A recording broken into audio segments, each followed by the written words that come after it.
Hi guys, അപ്പൊ നമ്മള് പ്രഗ്നൻസിയുടെ ഒരു Q&A ആയിട്ടാണ് ചെയ്യുന്നത്. കാരണം ഒരുപാട് പേര് പ്രഗ്നൻസി ജേർണി അല്ലെങ്കിൽ എന്റെ കുറെ ഫോട്ടോസ് ചോദിച്ചിട്ടുണ്ട്. അത് ഞങ്ങൾ കണ്ടുപിടിച്ച് കമ്പൈൽ ചെയ്യാം. പക്ഷേ I am sure this Q&A will be helpful for lot of people. അതുകൊണ്ടാണ് നമ്മൾ Q&A ചെയ്യാമെന്ന് വിചാരിച്ചത്. ആൻഡ് നമ്മൾ 2 സെക്ഷൻസ് ആയിട്ടാണ് ചെയ്തിരിക്കുന്നത്, before pregnancy and after pregnancy. അപ്പോൾ അത് അങ്ങനെയാണ് ചെയ്തിരിക്കുന്നത്. പിന്നെ എന്താണെന്ന് വെച്ച് കഴിഞ്ഞാൽ ഞാൻ കുറെ ക്വസ്റ്റ്യൻസ് ഉണ്ട്. അപ്പോൾ ഞാൻ എൻ്റെ പൊട്ട ഹാൻഡ് റൈറ്റിംഗിലാണ് എഴുതിയെടുത്തിരിക്കുന്നത്. എൻ്റെയാണ് വേൾഡിലെ വേഴ്സ്റ്റ് ഹാൻഡ് റൈറ്റിംഗ്. 10ാം ക്ലാസ്സിൽ എനിക്ക് ഹാൻഡ് റൈറ്റിംഗ് ട്രെയിനിങ് ഒക്കെ തന്നിട്ടാണ് ടീച്ചേഴ്സ് എന്നെ എത്തിയത്. സോ അതുപോട്ടെ. അപ്പോൾ എന്തായാലും post pregnancy, during pregnancy and അതിൻ്റെ ഇടയ്ക്ക് ഒരു ചെറിയ ഗബിയുണ്ട് പ്രഗ്നൻസി റിലേറ്റഡ് ആയിട്ട്. അപ്പൊ നമുക്ക് എന്തായാലും Q&A പോവാം. ഫസ്റ്റ് ക്വസ്റ്റ്യൻ തന്നെ നമ്മൾ ഫുഡീസ് ആയതുകൊണ്ട് ഞാൻ എഴുതിയെടുത്തത് ഫുഡ് ഹാബിറ്റ്സ് ആണ്. ഡ്യൂറിങ് പ്രഗ്നൻസി പ്രിയയ്ക്ക് എന്തായിരുന്നു ഏറ്റവും ഇഷ്ടം, അല്ലെങ്കിൽ എന്തൊക്കെയായിരുന്നു പ്രിയ കഴിച്ചുകൊണ്ടിരുന്നതെന്ന്? എന്താ ഫുഡ് ഹാബിറ്റ്സ് എന്ന് പറഞ്ഞു കഴിഞ്ഞാൽ എനിക്ക് അങ്ങനെ ഡയറ്റും അങ്ങനെ ഒന്നും ഉണ്ടായിരുന്നില്ല. എനിക്ക് എന്ത് തോന്നുന്നു ഞാനത് കഴിക്കുമായിരുന്നു. എനിക്ക് പ്രഗ്നന്റ് ആയിരിക്കുമ്പോഴാണ് ഞാൻ ഡയറ്റ് ചെയ്ത് വണ്ണം കുറച്ച് കഴിച്ചാൽ മതി, ഇത് അങ്ങനെയൊന്നും ഉണ്ടായിരുന്നില്ല. എന്തൊക്കെ ആഗ്രഹമുണ്ടോ അതൊക്കെ കഴിക്കുമായിരുന്നു ഞാൻ. പക്ഷെ രാവിലെ എണീറ്റ ഉടനെ നട്ട്സ് ഇതല്ലേ കഴിച്ചുകൊണ്ടിരുന്നത്, മുന്തിരിങ്ങ റേസിൻസ് കഴിക്കുമായിരുന്നു രാവിലെ എണീറ്റ വെറും വയറ്റിൽ. അത് കഴിഞ്ഞ് ആസ് യൂഷ്വൽ ബ്രേക്ക്ഫാസ്റ്റോ ഇഡ്ഡലിയോ അല്ലെങ്കിൽ ഓട്സോ ആയിരുന്നു കഴിച്ചുകൊണ്ടിരുന്നത്. പക്ഷെ ഞാൻ പ്രഗ്നന്റ് ആയിരിക്കുമ്പോൾ കൂടുതൽ അമ്മ കഴിക്കുന്നത് കുഞ്ഞിനും കൂടെ ചേർത്തിട്ടാ കഴിക്കണേ, അങ്ങനെയൊന്നും ഇല്ലായിരുന്നു. നമ്മൾ അങ്ങനെ ഒന്നും ചെയ്തിട്ടില്ല. ആവശ്യമുള്ളത് കഴിക്കും, ഇഷ്ടമുള്ളത് കഴിക്കും. പിന്നെ ന്യൂട്രീഷ്യസ് ആയിട്ടുള്ള സാധനങ്ങൾ കുറച്ച് കഴിക്കാൻ നോക്കും. ഫ്രൂട്ട് ജ്യൂസ് ഒക്കെ കുറെ കുടിക്കും, ഫ്രഷ്ലി സ്ക്വീസ് ജ്യൂസ്. അപ്പോഴാണ് നമ്മൾ പറ്റിയ ഒരു ഹോം സ്ക്വീസർ ഒക്കെ വാങ്ങിയത്. ഓറഞ്ച് കുടിക്കുമായിരുന്നു, ഓറഞ്ച് ജ്യൂസ് ഡെയിലി കുടിക്കുമായിരുന്നു. അതുമാതിരി ഇഡ്ഡലിയും സാമ്പാറും കഴിക്കുമായിരുന്നു. അതിന് ഉച്ചയ്ക്ക് ചോറ് ആക്ച്വലി പ്രിയ പ്രഗ്നൻസിക്ക് മുമ്പ് അങ്ങനെ ചോറ് ഒട്ടും കഴിക്കാത്ത ആളാണ്. പക്ഷെ ഈ സമയത്ത് ഭാഗ്യത്തിന് പ്രിയക്ക് ക്രേവിംഗ് കൂടുതൽ റൈസിനായിരുന്നു. And rice is actually one of the healthiest food കേട്ടോ, എന്തൊക്കെ പറഞ്ഞാലും. അപ്പൊ റൈസ് പ്രിയ ഒരുപാട് കഴിക്കുമായിരുന്നു. ക്രേവിംഗ് എന്റെ അമ്മ എനിക്ക് വാരി വരെ തന്നിട്ടുണ്ട് പ്രഗ്നൻസി സമയത്ത് റൈസ് ഡെയിലി. റൈസ് ആണ്. പിന്നെ ഏറ്റവും എനിക്കത് ക്രേവിംഗ് ഉണ്ടായിരുന്ന സാധനം ബിരിയാണി ആയിരുന്നു. അത് പ്രിയക്ക് കൊച്ചിലെ തൊട്ട് പ്രിയയുടെ ഫേവറേറ്റ് ഫുഡാണ്. ആൻഡ് ഈ സമയത്ത് എന്താ ലൈസൻസ് ഇല്ലാതെ കഴിക്കായിരുന്നല്ലോ, നിങ്ങൾ വിശ്വസിക്കില്ല. എനിക്ക് ഏകദേശം ഒരു 1 week breakfast and dinner she had biryani, chicken biryani മാത്രം. ഏകദേശം ഒരാഴ്ചയാണ് എനിക്ക് എന്റെ ഓർമ്മയിലുള്ളത്, കണ്ടിന്യൂസ് ആയിട്ട്. അത് പ്രഗ്നൻസി സമയമാണ് എന്റെ ലൈഫിൽ ഏറ്റവും കൂടുതൽ ഞാൻ എൻജോയ് ചെയ്തിരിക്കുന്നത്. എന്താ വെച്ചാൽ എന്ത് വേണമെങ്കിലും ഞാൻ ഒരു റെസ്ട്രിക്ഷൻ ഇല്ലാതെ കഴിക്കുമായിരുന്നു. ആർക്കൊന്നും പറയാൻ പറ്റില്ലല്ലോ. അതെ, വണ്ണം വെക്കുന്നൊന്നും ചിന്തയേ ഇല്ല. അത് കഴിഞ്ഞിട്ട് പ്രസവിച്ചതിന് ശേഷം വണ്ണം കുറയ്ക്കാം എന്നാണ് എന്റെ മെന്റാലിറ്റി. പക്ഷെ ഞാൻ ഇഷ്ടമുള്ളത് കഴിക്കുമായിരുന്നു കേട്ടോ. പിന്നെ രാത്രി ആസ് യൂഷ്വൽ എനിക്ക് ശരിക്കും പറഞ്ഞാൽ ഉച്ചയ്ക്കും രാത്രിയും ചോറ് കഴിക്കാൻ ക്രേവിംഗ് ഉണ്ടായിരുന്നു. അങ്ങനെയാണ് കൂടുതൽ ദിവസം കഴിച്ചുകൊണ്ടിരുന്നത്. പിന്നെ വേറെ ടിപ്പ് എന്താന്ന് വെച്ച് കഴിഞ്ഞാൽ നിങ്ങൾ 2 പേർക്ക് 3 പേർക്ക് കഴിക്കണം എന്നില്ല. ഇഷ്ടമുള്ളത് കഴിക്കും, അങ്ങനെ കഴിക്കരുത്. ഇഷ്ടമുള്ളത് കഴിക്കുക, കഴിക്കുക, ന്യൂട്രീഷ്യസ് ഫുഡ് കഴിക്കുക, അത്രേ ഉള്ളൂ. അപ്പൊ ഫുഡ് ഹാബിറ്റ്സ്, ക്രേവിങ്സ് കഴിഞ്ഞു. പിന്നെ അറിയേണ്ടത് ഫസ്റ്റ് കിക്ക് എപ്പോഴായിരുന്നു?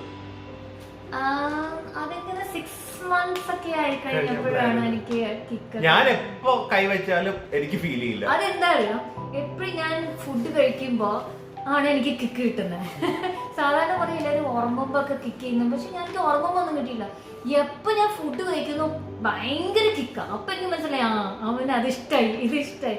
അപ്പൊ കൂടുതലും സ്വീറ്റ്സ് കഴിക്കുമ്പോ, ഇതുമാതിരി ചോറ് കഴിക്കുമ്പോ, സ്വീറ്റ്സ് കഴിക്കുമ്പോ, ഐസ്ക്രീം ഒക്കെ കഴിക്കുമ്പോ തണുപ്പല്ലേ, ഭയങ്കര ക്വിക്കാ.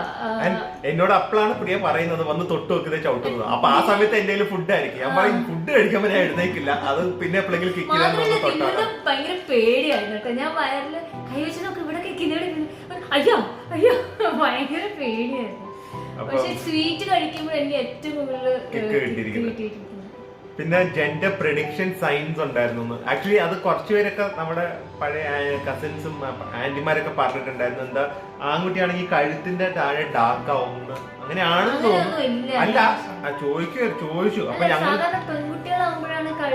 എന്താന്ന് ഞാൻ അറിയില്ല. പക്ഷെ എന്തായാലും ഞങ്ങൾ അങ്ങനെയൊന്നും നോക്കിയില്ല. പിന്നെ എന്റെ ഫാമിലിയിലെ എല്ലാ പെൺകുട്ടികളായതുകൊണ്ട് എല്ലാവരും പ്രെഡിക്ട് ചെയ്ത് നിങ്ങൾക്ക് ആൺകുട്ടിയായിരിക്കും.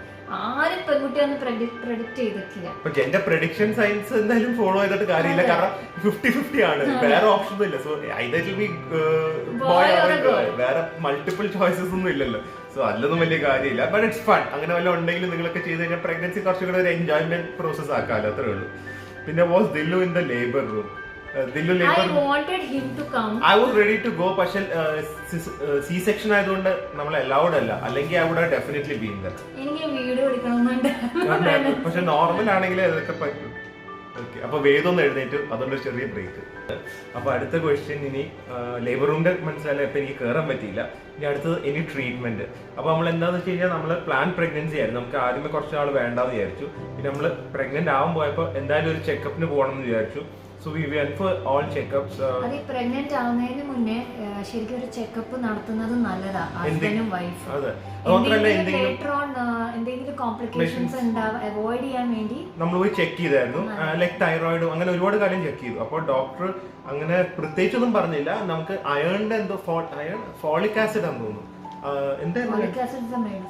അത് മാത്രം കഴിക്കാൻ പറഞ്ഞു. സോ അത് ഈ പ്രഗ്നൻസിക്ക് മുന്നേ എല്ലാ ഡോക്ടേഴ്സും പറയുന്നതാണ് ഫോളിക് ആസിഡ് സ്റ്റാർട്ട് ചെയ്യാൻ. പ്രഗ്നന്റ് ആവുന്നതിന് ഒരു വർഷം മുന്നേ തന്നെ you should start folic acid. പക്ഷെ നിങ്ങൾ ഡോക്ടേഴ്സിനോട് ചോദിച്ചിട്ട് ചെയ്താൽ മതി. പക്ഷെ നമുക്ക് അത് മാത്രമാണ്, എനിക്കല്ല പ്രിയനോട് മാത്രം അത് കഴിക്കാൻ പറഞ്ഞു. എന്നോട് ഞാൻ നല്ല സൂപ്പർ ബോഡി ഒക്കെ ആയിരുന്നു, അതുകൊണ്ട് കുഴപ്പമൊന്നുമില്ല അതൊക്കെ പറഞ്ഞു. സോ വേറെ വിഷയമൊന്നുമില്ല, വേറെ കോംപ്ലിക്കേഷൻസ് ഒന്നും ഇല്ലായിരുന്നില്ല. പിന്നെ weight during pregnancy period weight എത്രയായിരുന്നു? ഏറ്റവും ഹയസ്റ്റ് 85 എന്ന് പറയുമ്പോ എന്നെ കാട്ടി ജസ്റ്റ് 2 കിലോ കുറവ്. പ്രഗ്നന്റ് ആവുന്നതിന് മുന്നേ ഫസ്റ്റ് മന്തില് ഐ വാസ് 57. ആക്ച്വലി അതൊരു ടിപ്പാണ് കേട്ടോ. നമ്മൾ പ്രഗ്നൻസി ആവുന്നതിന് മുമ്പ് ഇറ്റ്സ് ബെറ്റർ ടു ലൂസ്. നമ്മളിപ്പോ പ്രഗ്നൻസി പ്ലാൻ പ്രഗ്നൻസി ആണെങ്കിൽ മാക്സിമം നമ്മളൊരു ഹെൽത്തി അല്ലെങ്കിൽ ഏറ്റവും വെയിറ്റ് കുറച്ചിരിക്കുന്ന രീതിയിൽ ആയിട്ട് പ്രഗ്നന്റ് ആവുന്നതാണ് നല്ലത്. അതാണ് ഞങ്ങളുടെ ഒപ്പീനിയൻ. അതെ, ഞാൻ അങ്ങനെയായിരുന്നു. പ്രഗ്നന്റ് ആകാൻ തീരുമാനിച്ചപ്പോൾ ഞാൻ വെയിറ്റ് ലോസ് ചെയ്യാൻ തുടങ്ങി. അപ്പോൾ ഒരു 10 കിലോ കുറഞ്ഞു കിട്ടിയാ പിന്നെ പ്രഗ്നന്റ് ആവുമ്പോ അത് നേരെ കുറഞ്ഞോളുമല്ലോ, 10 കിലോ പിന്നെയും കൂടുമല്ലോ. And obviously weight കുറയുമ്പോൾ you'll be more healthy, more active. അതുകൊണ്ട് it's always better to lose weight before getting pregnant. 57 ആയിരുന്നു ഞാൻ ഫസ്റ്റ് മന്ത്. ഞാൻ പറഞ്ഞ ഡയറ്റ് ഒന്നും നോക്കിയിട്ടില്ല. 9ാം മാസം ആയപ്പോ 85 ആയി. അപ്പൊ എനിക്ക് ടെൻഷൻ, ദൈവമേ ഇത് ഞാൻ എങ്ങനെ കുറയ്ക്കും. അപ്പൊ പോസ്റ്റ് പ്രഗ്നൻസി, അത് പിന്നെ പോസ്റ്റ് പ്രഗ്നൻസി വീഡിയോ പറയാം. പിന്നെ പ്ലാൻഡ് ഓർ അൺഎക്സ്പെക്ടഡ്. പ്ലാൻഡ് ആയിരുന്നു, ഫാമിലി പ്രഷർ, അതാണ് എല്ലാവർക്കും അറിയേണ്ടത്. ഫാമിലി പ്രഷർ ഉണ്ടായിരുന്നു. സത്യം പറഞ്ഞു കഴിഞ്ഞാൽ ആദ്യത്തെ ഒരു 2 years കഴിഞ്ഞ് ഞങ്ങൾക്ക് ചെറുതായിട്ടൊക്കെ ഒരു പ്രഷർ ഉണ്ടായിരുന്നു, ചെറുതായിട്ട്. പിന്നെ ഒരു പ്രഷറും ഇല്ലായിരുന്നു. പിന്നെ ഓബ്വിയസ്ലി നമ്മളങ്ങനെ സൊസൈറ്റി ഒന്നും നമ്മളങ്ങനെ ഫോഴ്സ് ചെയ്യുന്ന ഒരു സിറ്റുവേഷൻ ഒന്നും ഇല്ല. ഇപ്പൊ ഞങ്ങളുടെ സിറ്റുവേഷനിൽ അങ്ങനെയൊന്നും ഇല്ല. We live our life how we want to, അത്രേ ഉള്ളൂ. നമ്മുടെ ലൈഫാണ്, നമ്മൾ ആരുടെയും ചെലവിലല്ലല്ലോ ജീവിക്കുന്നത്. So we are least bothered. So ഞങ്ങൾക്ക് ആബ്സല്യൂട്ട്ലി നോ പ്രഷർ ആയിരുന്നു. പിന്നെ ഞങ്ങൾക്ക് കുറെ ട്രാവൽ ചെയ്യണം എന്നൊക്കെ ഉണ്ടായിരുന്നു, അങ്ങനത്തെ കുറെ സംഭവങ്ങൾ ഉണ്ടായിരുന്നു. നമ്മുടെ കരിയർ നമുക്ക് ഇമ്പോർട്ടന്റ് ആയിരുന്നു. And we have time. ഇപ്പൊ തന്നെ കുട്ടി ഉണ്ടാവുന്നൊന്നും നമുക്ക് അങ്ങനെ ഇല്ലായിരുന്നു. സോ ഞങ്ങളുടെ ലൈഫ് അത്യാവശ്യം എൻജോയ് ചെയ്തിട്ടാണ് ഞങ്ങൾ പ്ലാൻ ചെയ്തത്. നിങ്ങളും ആരുടെയും കമ്പൽഷനിൽ നിങ്ങൾ ഒരിക്കലും പ്രഗ്നന്റ് ആവരുത്. Unless you both are ready and നിങ്ങൾക്ക് അതിനുള്ള ഫിനാൻഷ്യൽ സ്റ്റേബിലിറ്റി അല്ലെങ്കിൽ നിങ്ങൾക്ക് ചെയ്യേണ്ട കാര്യങ്ങളൊക്കെ ചെയ്തോ അങ്ങനെയൊക്കെ നോക്കിയിട്ട് it's your totally up to you. അതാണ് ഏറ്റവും വലിയൊരു ടിപ്പ് പ്രഗ്നൻസിയിൽ. That's what I feel. നിങ്ങൾ ബാക്കി ആരെയും നോക്കേണ്ട ആവശ്യമില്ല, including your parents and your mother in law, father in law, അങ്ങനെയാണെങ്കിൽ ഇറ്റ് ഡസന്റ് മാറ്റർ. അടുത്തത് ബോയ് ഓർ ഗേൾ. ഇത് സത്യം പറയണം കേട്ടാ, പ്രിയ ഒരിക്കലും പറയില്ല. പക്ഷെ എനിക്ക് 100% I accept. I wanted a boy. Priya അത് പറഞ്ഞാ മതി, പ്രിയ ആക്സെപ്റ്റ് ചെയ്യില്ല. അങ്ങനെയായിരുന്നു. പക്ഷെ എനിക്ക് ഞാനല്ലേ 9 മാസം ചുമക്കുന്നത്. അത് പ്രഗ്നന്റ് ആയി കഴിഞ്ഞാൽ പ്രിയ കല്യാണം കഴിഞ്ഞപ്പോഴേ തൊട്ട് പറയുന്നത് പ്രിയക്ക് കേളായിരുന്നു. വേറെ ഏതാണെങ്കിലും വി ആർ വെരി ഹാപ്പി. പക്ഷെ ഇപ്പൊ ഓണസ്റ്റ് ആയിട്ട് ചോദിക്കുന്നുണ്ട് പറയുന്നത്, എനിക്ക് ബോയ് ആണെങ്കിൽ എനിക്ക് ജിമ്മിൽ കൊണ്ടുപോകാം, കളിക്കാം, ബൈക്കിൽ കയറ്റി കൊണ്ടുപോകാം. So I will relate more with boy. Girl ആണെന്ന് വെച്ച് കഴിഞ്ഞാൽ ഇറ്റ് ടോട്ടലി ഡിഫറെന്റ്. പ്രിയക്ക് ഗേൾ ആണെങ്കിൽ ഡ്രസ് ചെയ്യാം, ഒരുക്കാം, അങ്ങനത്തെ ഡാൻസ് ക്ലാസ്സിൽ കൊണ്ടുപോകാം. കുഞ്ഞിലെ ഞാനാണ് ഡ്രസ് ചെയ്യിപ്പിച്ചിരിക്കുന്നതും ഭക്ഷണം കൊടുത്തിരിക്കുന്നതും ഗേൾ ബേബീസ് ആയതുകൊണ്ടിട്ടേ. അതുകൊണ്ട് എനിക്ക് ആ ഒരു പഴക്കമേ ഉള്ളൂ. ബോയ് ഒരു ഐഡിയ ഇല്ല എങ്ങനെ വളർത്തണം എന്ന്. അതുകൊണ്ട് ഗേൾസിനോട് ഒരു പാർഷ്യാലിറ്റി ഉണ്ടായിരുന്നു. വേദു വന്നപ്പോ എല്ലാ പാരന്റ്സ് അങ്ങനെയാണ്. പിന്നെ നിങ്ങൾ ചോദിച്ചോണ്ട് ഞങ്ങൾ ജസ്റ്റ് പറഞ്ഞേ ഉള്ളൂ. പിന്നെ കോംപ്ലിക്കേഷൻ ഉണ്ടോ എന്ന് ചോദിച്ചു. ആക്ച്വലി അതൊരു ഇതാണ്. നമുക്ക് ആക്ച്വലി ഫസ്റ്റ് ഞങ്ങളുടെ പ്രഗ്നൻസി അബോർഷൻ ആയി പോയി. 3 monthsലായിരുന്നു തോന്നുന്നു. സോ അങ്ങനെ അബോർഷൻ ആയി പോയപ്പോ obviously we are heart broken. പക്ഷെ എന്തായാലും നമ്മൾ അങ്ങനെ ഇരുന്നിട്ട് കാര്യമില്ല. വി ന്യൂ ദാറ്റ് അല്ല, we have to cry it out. നമ്മൾ വിഷമങ്ങളുണ്ടെങ്കിൽ we have to let it out. പക്ഷെ we have to get over it. We will get over it. That's a human nature. നമുക്ക് ഏറ്റവും ഇഷ്ടപ്പെട്ടുള്ളവർ മരിച്ചു പോയാലും ഹ്യൂമൻസ് അല്ലെങ്കിൽ all animals they tend to forget. That's how human memory is. Forget and move on. പക്ഷെ they will always be in our heart. അങ്ങനെയുള്ളൂ. So that's what. അപ്പം നിങ്ങൾ ഒരുപാട് പേർക്ക് അങ്ങനെ സിറ്റുവേഷൻസ് ഉണ്ടായി കാണും. അപ്പത്തെ വിഷമം കാണും, നിങ്ങൾ കരയും. പക്ഷെ always remember you will get over it and there is always something better waiting for you. അപ്പോൾ അതങ്ങനത്തെ ഒരു ചെറിയ സംഭവം ഉണ്ട്. പക്ഷെ പക്ഷെ ഇറ്റ്സ് ഓക്കെ. ഭയങ്കര വിഷമമായിരുന്നു. പക്ഷെ ഭാഗ്യന്റെ പ്രിയയുടെ ഒരു ബെസ്റ്റ് ഫ്രണ്ട് ഉണ്ടായിരുന്നു, ഈവ എന്ന് പറഞ്ഞ കുട്ടി, കൂട്ടിന്. ആ ഒരു ടൈമിലായിരുന്നു അവിടെ ഉള്ളത്. പിന്നെ പ്രിയ എന്നോടൊന്ന് പറഞ്ഞപ്പോൾ പ്രിയയുടെ വീട്ടിലായിരുന്നു. പിന്നെ എൻ്റെ ചേച്ചിയൊക്കെ ഉണ്ടായിരുന്നു. സോ എല്ലാവരും കൂടെ ഭയങ്കര സപ്പോർട്ടീവ് ആയിരുന്നു. ആൻഡ് നമുക്കൊരു ആഴ്ചയൊക്കെ ഭയങ്കര വിഷമം ഉണ്ടായിരുന്നു. But after that we moved on and then now you are blessed with വേദു.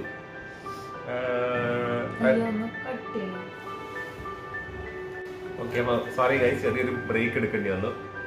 ഇനി അടുത്ത question, Priya's pregnancy announcement news. അത് ആക്ച്വലി ഈ ഫസ്റ്റ് പ്രഗ്നൻസിയിൽ ഭയങ്കരമായിട്ട് എന്നെ സർപ്രൈസ് ഒക്കെ ചെയ്ത ഒരു കേക്ക് കട്ടിങ് ഇന്ദ്രന്റെ വീട്ടിൽ വെച്ചായിരുന്നു. അപ്പോൾ അത് ഭയങ്കര സർപ്രൈസ് ആയിരുന്നു. പക്ഷെ അതുകൊണ്ട് സെക്കൻഡ് പ്രഗ്നൻസിയിൽ നമ്മൾ അങ്ങനെ പ്രിയ എന്നോട് വന്ന് പറഞ്ഞു.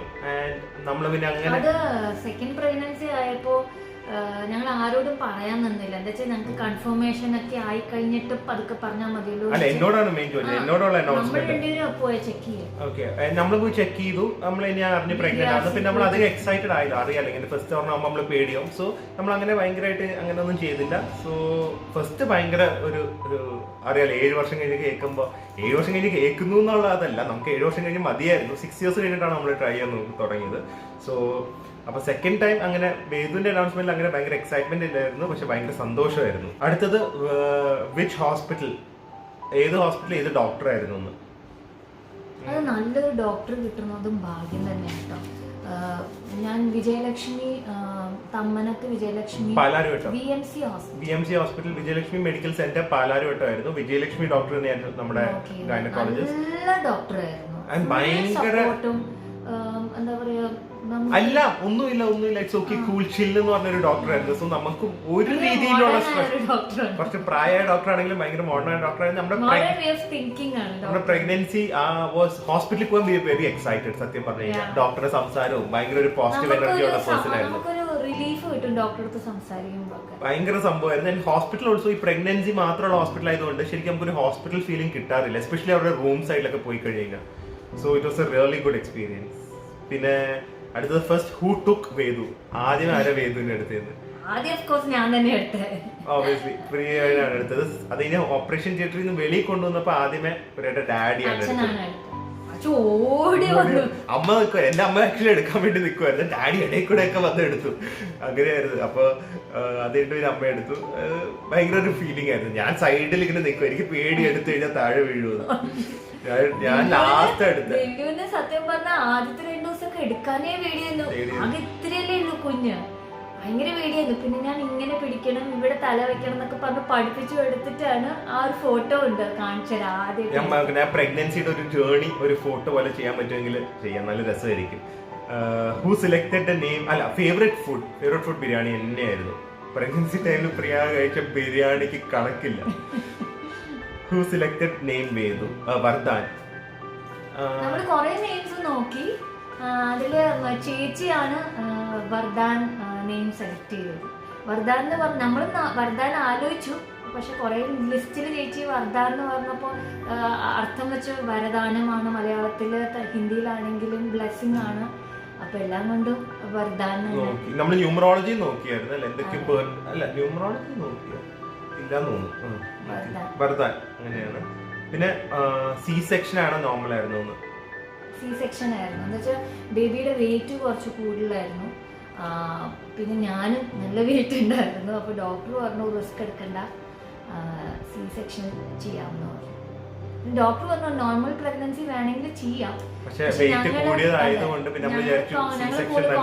വേണ്ടല്ലോ സി സെക്ഷൻ. അപ്പൊ ഇപ്പോഴത്തെ ഹോസ്പിറ്റൽസ് ഒക്കെ നോർമൽ സി സെക്ഷൻ പുഷ് ചെയ്യും എന്നൊക്കെ പറയും. പക്ഷെ ഞങ്ങൾക്ക് അങ്ങനത്തെ അനുഭവമില്ലായിരുന്നു. നമ്മുടെ ബൈ ചോയ്സ് ആയിരുന്നു. So we didn't want any risk. So അത്രേ ഉള്ളൂ. പിന്നെ fun things while pregnant. Actually ഞാൻ എനിക്കൊരു കാര്യം, fun thing is I can eat whatever I want. I can ask രാത്രി 2 മണിക്ക് നമുക്ക് ഐസ്ക്രീം കഴിക്കാൻ പോവാം, എന്ത് ചോദിച്ചാലും കിട്ടും. അതാണ് ഏറ്റവും ഫൺ പാർട്ട്. ആക്ച്വലി അത് വെരി ഇമ്പോർട്ടന്റ് ആണ്. നമ്മുടെ വ്ളോഗ്സ് കാണുന്ന ആക്ച്വലി കൂടുതൽ ലേഡീസ് ആണ്, പക്ഷേ കുറച്ച് ജെന്റ്സ് കാണും, അല്ലെങ്കിൽ ഭാവിയിൽ അച്ഛന്മാരാകുമ്പോൾ പിള്ളേർ കാണും, കുറച്ച് ഏജ്ഡ് ലേഡീസ് കാണും. ഏറ്റവും കൂടുതൽ ഇമ്പോർട്ടന്റ് പ്രഗ്നന്റ് ആയിട്ടിരിക്കുമ്പോൾ ആ ടൈമിൽ ഏറ്റവും ഹാപ്പി ആയിട്ടിരിക്കുന്നതാണ്. കാരണം സ്ട്രെസ് നമ്മുടെ മൈൻഡിൽ വന്നു കഴിഞ്ഞാൽ ഓൾവേസ്ലി ഇവർക്ക് ചിലപ്പം മൂഡ് സ്വിങ്സ് ഒക്കെ കാണും. പക്ഷെ ഈ ഇങ്ങനത്തെ ഒരു ടൈമിൽ ഏറ്റവും important it's being happy. So maximum അവരെ സ്ട്രെസ് ഫ്രീ ആക്കി വിടുക, അവർക്ക് ഇഷ്ടമുള്ളത് ചെയ്യാൻ വിടുക, ഇഷ്ടമുള്ളത് കഴിക്കാൻ വിടുക, ഒരു രീതിയിലും അങ്ങനെ റെസ്ട്രിക്ഷൻസ് വെക്കാതിരിക്കുക. And it's going to be the best time of the life. So നമ്മളെല്ലാവരും അതിനൊരു സപ്പോർട്ട് സിസ്റ്റം ആയിട്ട് നിൽക്കുക. So it's going to make a lot of difference, I am telling you. കാരണം കെമിക്കൽ റിയാക്ഷൻ, സ്ട്രെസ് വരുമ്പോൾ chemical reactions വരും, ബോഡിയിൽ toxins release ആവും. So it will effect your whole body, physically also it will effect.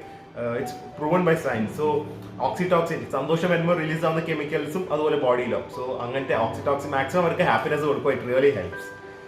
ഏറ്റവും കൂടുതൽ ആ സമയത്ത് ഞാൻ പാട്ട് വെക്കുമായിരുന്നു അല്ലേ, പാട്ട് ഫുൾ ടൈം നല്ല കാമിങ് സോങ്സ് ഒക്കെ. അതായിരിക്കും ഏത് ഭയങ്കര ഡാൻസ് കാണുക, പാട്ട് വെക്കുന്നു. പിന്നെ പാത്തുവിന്റെ അച്ഛൻ്റെ കൂടെ ആയിരുന്നു ഫുൾ ടൈം. അവര് ഫുൾ ടൈം കോമഡിയാ, എന്നെ ചിരിപ്പിച്ചോണ്ടേ ഇരിക്കുന്നു. എന്തായാലും ഭയങ്കര അടിപൊളി ജേർണി ആയിരുന്നു. അടുത്ത മോസ്റ്റ് ഡിമാൻഡഡ് ഫുഡ് അത് പ്രഗ്നൻസി. പിന്നെ എനി പ്രഗ്നൻസി ഡിഫിക്കൽട്ടീസ്, ആബ്സല്യൂട്ട്ലി ഞങ്ങൾ we are lucky that we didn't have any difficulties or complications as such.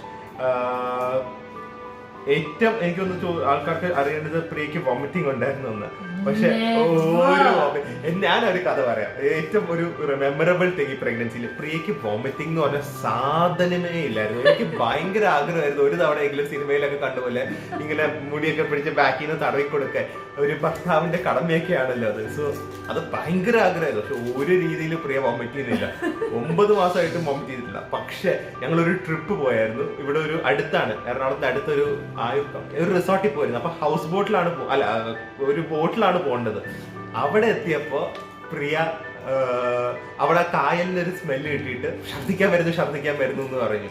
ഞാനാണെങ്കിൽ ഭയങ്കര എക്സൈറ്റഡ് ആയി. ഓ പ്രിയ ഛർദ്ദിക്കാൻ പോകുന്നു, രക്ഷപ്പെട്ടു, ഒരു തവണയെങ്കിലും ചെയ്യാം. ഞാൻ ബാക്കിൽ നിന്നാണ് മമ്മീനെ ഒക്കെ പിടിച്ചു മാറ്റി, പ്രിയ ഛർദ്ദിക്ക് പ്രിയ, ഞാൻ തടവി തരാന്ന് പറഞ്ഞ് പ്രിയ കുറച്ച് ഛർദ്ദിച്ചു, ഞാൻ തടവി കൊടുത്തു.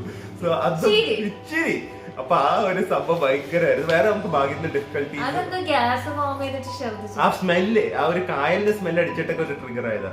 സോ എന്തായാലും അടിപൊളി, വേറെ ഡിഫിക്കൽട്ടീസ് ഒന്നും ഇല്ലായിരുന്നു. പിന്നെ how did you reduce stomach?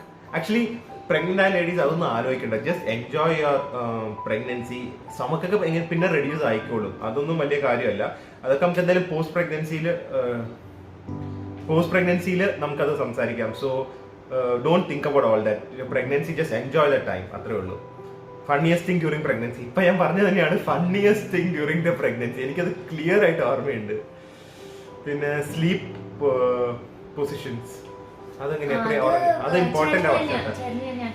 Because നേരെ കിടക്കാൻ പറ്റില്ല നമുക്ക്. ഈ ഇത്രയും വലിയ വയറും വെച്ചുകൊണ്ട് എനിക്ക് നേരെ കിടക്കാനേ പറ്റില്ല. എപ്പോഴും ഞാൻ ചരിഞ്ഞേ കിടക്കുള്ളൂ. പിന്നെ എണീറ്റിട്ട് ഇപ്പുറത്ത് ചരിയണം, ഉറക്കത്തിലൊന്നും എണീറ്റിരുന്ന് ചരിയാനൊന്നും പറ്റില്ല. ഞാൻ പതുക്കെ ഇങ്ങോട്ടേക്കും ചെരിയും, റൈറ്റും ചെരിയും, ലെഫ്റ്റും ചെരിയും. കൂടുതലും ലെഫ്റ്റ് സൈഡാണ് ചരിഞ്ഞ് കിടന്നുകൊണ്ടിരുന്നത്.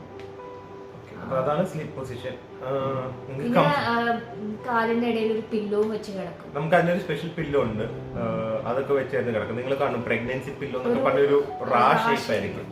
അതിപ്പോഴും ഉണ്ടെന്ന് തോന്നുന്നു ഇവിടെ. പിന്നെ അടുത്തത് ദില്ലൂസ് feelings during pregnancy.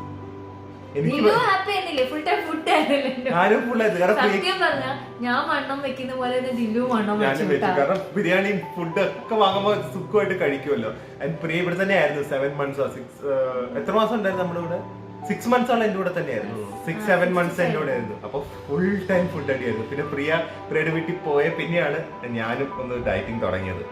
Travel during pregnancy ഞങ്ങൾ അത്യാവശ്യം ട്രാവൽ ഒക്കെ ചെയ്തു. എബ്രോഡ് ഒന്നും പോയില്ല. നമ്മൾ മൂന്നാർ പോയി, പിന്നെ അടുത്ത് വേറെ റിസോർട്ട്സിലൊക്കെ പോയി. ആ തേക്കടിയിലും പോയി. നമ്മൾ അത്യാവശ്യം ട്രാവൽ ചെയ്തിട്ട് 4-5 സ്ഥലത്ത് പോയി. ഈ ഒരു 9 നമ്മൾ 3rd month കഴിഞ്ഞിട്ട്, നമ്മൾ 4th month കഴിഞ്ഞിട്ടാണ്. Be very safe for the first 3 months. 3-4 months വരെ ഒന്ന് സേഫ് ആയ, പിന്നെ ഒരു 4-5-6-7 ഒക്കെ കുറച്ച് എൻജോയബിൾ റിലാക്സിങ് മന്ത്സ് ആണ്. സോ അതൊന്ന് keep in mind. But always ഞങ്ങളുടെ ഒപ്പീനിയൻ ആണ്, ഡോക്ടേഴ്സിന്റെ ഒപ്പീനിയൻ എടുക്കുക. ഞങ്ങളുടെ എക്സ്പീരിയൻസിൽ നിന്നാണ് ഞങ്ങൾ പറയുന്നത്.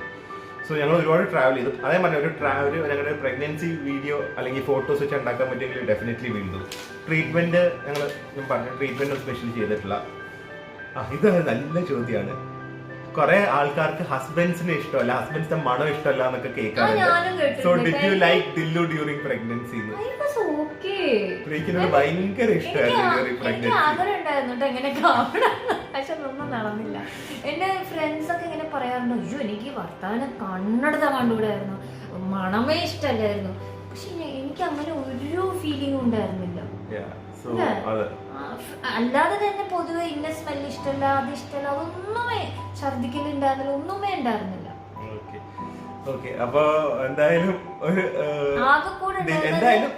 ബോട്ടം ലൈനിൽ സ്പ്രേക്ക് എന്നോട് ഭയങ്കര ഇഷ്ടമായിരുന്നു. ആകെ കൂടെ ഉണ്ടായിരുന്നത് വിശപ്പായിരുന്നു, എപ്പോ നോക്കിയാലും വിശപ്പാ. അപ്പൊ നമ്മുടെ ഒരു ഫസ്റ്റ് വ്ളോഗിനുള്ള സമയമായിട്ടുണ്ട്. എന്തായാലും വി എൻജോയ്ഡ്. നമുക്ക് സെക്കൻഡ് ഉടനെ തന്നെ നമുക്ക് അടുത്ത വ്ളോഗ് വരാം. അതിൽ നമ്മുടെ കുറച്ചും കൂടെ ഇത് പ്രീ പ്രഗ്നൻസി ക്വസ്റ്റ്യൻസ് ഉണ്ട്, അതിന് പോസ്റ്റ് പ്രഗ്നൻസിയും കൂടെ ചെയ്യാം. അതിന്റെ ഇടയ്ക്ക് ഒരു ചെറിയ ഗിവ് വേ ഉണ്ട്. സോ അടുത്ത വ്ളോഗിൽ കാണുന്നവരെ always stay healthy, stay happy. Bye bye. By.